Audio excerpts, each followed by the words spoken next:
Happy Wednesday! Ladies. Happy Wednesday! I'm Jen Lormond, exercise physiologist, mom of 3, and co-owner of Tinkler. I'm Christina Walsh, physical therapist, mom of 2, and co-owner of Tighten Your Tinkler. And we are so excited to talk about one of our absolute favorite topics today, something that can really impact every relationship in your life in such a positive way. We are talking the 5 love languages. If you have not heard about this book or read it, I highly suggest you grab a copy.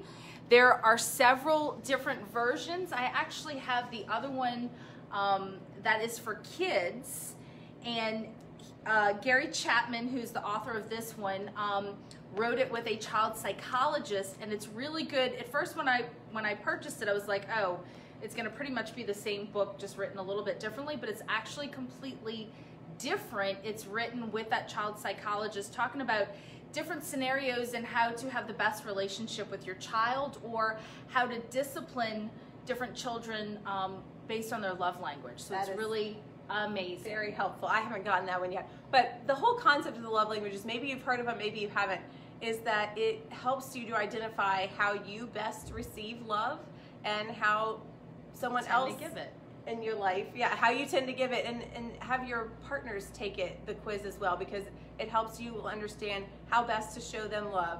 We all want to take care of our loved ones, and sometimes we're giving love the way we want to receive it and not the way that means the most to them. And that's why this is so empowering, to take this knowledge and start making small changes so that you can better show love to the people you want to show love to. Well, and some of you might be going, this is kind of a departure from your normal content. It is and it isn't. You know, what we've learned through our women's pelvic recovery program is the recovery journey. And part of being in recovery is feeling loved and supported by yourself and your family members. And this really does tie into that recovery journey of getting on the same page with the people in your life and letting them help you and love you the best that they can, and vice versa. Yeah, I think, so one of my favorite stories about Jen learning about the love languages, I will let you tell. It makes me laugh every time. My husband and I, you know, he was actually recommended the book by a coworker at the same time that someone else had, in a mastermind group that I was in, someone else had mentioned the 5 love languages book, and this is many years ago. And so we had already been married for quite some time. And so I begin reading this book, and you know, you're learning about the different 5 love languages, which are words of affirmation, acts of service, quality time, physical touch, and receiving gifts. Yep. And so, you know, when my husband and I might get into disagreements, you know, usually it would end something like this, where I'm like, I don't know what else you want me to say. And he'd be like, I don't know what else you want me to do. Well, based on that feedback, you can guess my primary love language is words of affirmation, and his is acts of service. So right there, I'm looking for him to say something. He wants me to do something, and hence sometimes miscommunications. And that's totally what happens, because you think you're giving that person what they need because it's what you need. Yep. And we don't even realize we're doing it. It's so instinctive. So this is such a powerful tool, and it extends beyond your romantic relationships. Like Jen said, there's a version for kids, which mine are still a little young for, but I can't wait to get into that for them, because the recommended age, I think, is 5 or 6 is kind of when you start to know or can figure out kind of what your kid's love language is. But we have benefited from the love language as well, because you can, you know, once you kind of can recognize that, you can also develop that in your other relationships. And that's one of the things that we think makes us amazing business partners. We are super lucky. We kind of get to cheat because our love languages are the same. And we both really value those words of affirmation.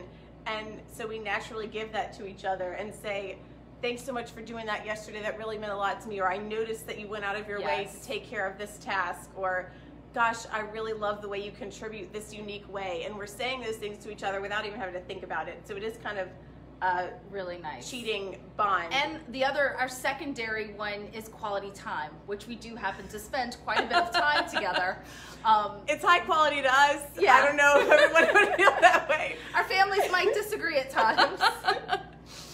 But we're so blessed to have been influenced by this wonderful book and these incredible concepts that really can empower each of us to better take care of all the people that we love the most. Yeah.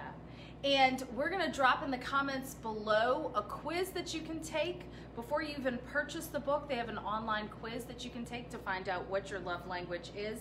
But I do highly recommend the book. It is such a great, easy read. I believe it's also on Audible if you are crazy busy with little kids, and not sleeping and have a commute to work in the morning. It's an easy way to consume a book. And the quiz is cool online because there's 4 versions. You can take the quiz for couples, for teens, for kids, and for singles. Yes. And what's also cool on there that I didn't even realize they had until I was checking this out preparing for this episode this week is that they have additional quizzes I can't wait to take on your anger style and your apology style. So those are... I gotta go visit those. I really need to check those out and can't wait to be informed and empowered about how I can better handle those things in my relationships as well. Yeah, so lots of great info and nuggets. Like I said, we'll drop that in the comments below.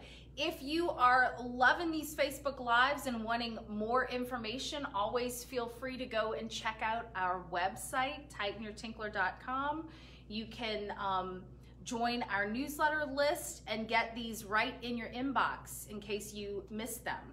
Yep, and we are also excited to announce you might notice that we're looking a little more professional and fancy today. We have these fancy pants and microphones on today, and that's all thanks to my hubby who's here with us. He does professional audio and he's hooking us up with some equipment so that we can turn this show into a podcast too. So for those of you who'd rather be on the roll and just listening and not watching, we'll be able to facilitate that for you as well. You want to come say hi? Look out. Can meet my husband. This is how Thomas. Cute. Hey TYT Nation. So happy to be featured on our program today. But thanks so much for being with us, and we appreciate all your support and interaction. So let us know what you'd like to hear more about. We want to be a resource for you in any way we can. And we also want to tease up the show for next week, because last week's show we got some great questions in specifically about the supplements that we're taking. We talked about the practitioner that both Christina and I see, and we will have her in studio next week interviewing her. This is so exciting. Her name's Erin Kenning, and she's phenomenal and has helped us solve problems in our lives that other methods were completely falling short on. And we're going to talk more about that next week and interview her about the unique things that she's able to do for quality of life for women and children and everyone. So if you have been on the fence about whether or not you wanted to see a natural practitioner, or maybe you have some questions brewing in your head, feel free to drop those below as well. We will write them down and make sure that we address those next week, or you can always private message us. So join us next week to talk to Erin Kenning. We can't wait. Until next week, see you then.